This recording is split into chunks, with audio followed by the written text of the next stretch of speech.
We're going to be reviewing putting our flute together.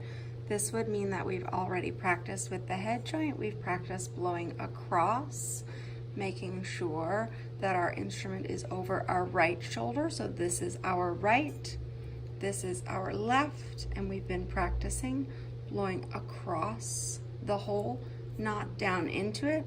We've been practicing holding it like this, looking in the mirror, making sure that our mouth is centered. And after we've done all that and we've gotten a good sound and we've practiced holding for 4 beats, not just playing one little sound and then stopping, but definitely holding and making sure that we can have a controlled sound, now we're ready to put our flute together. So we have our head joint and we have our foot joint, and we're going to make sure that if this part is stuck, then we add a little tiny bit of the cork grease, nothing crazy, just a little bit so that it slides in. Now, we have this part, yours might look a little different, but on mine, this part is a little bit wider. You can see how this is definitely something different compared to this end. The foot will be going into this end. So the most important thing is to make sure that we're lined up correctly, and we never want to shove the pieces together. We always want to be super gentle and do a little twisting motion when we're sliding them together. And mine I haven't assembled in a little while, so it's not as smooth as it should be.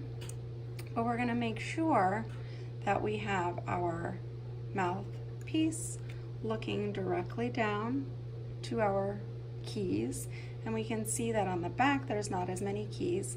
We're going to want it to line up with the keys in the front. Now, this is where it gets super tricky, because you would think that because we've lined up this part that we would also be lining it up all the way down like this. Wrong!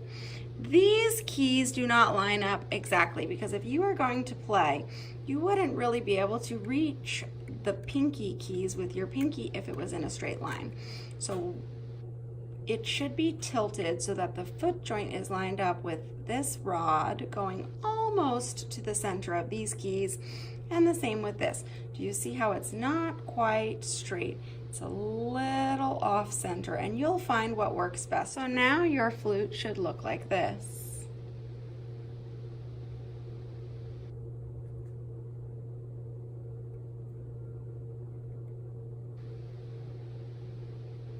And then that means you've done an excellent job assembling your flute. Great job.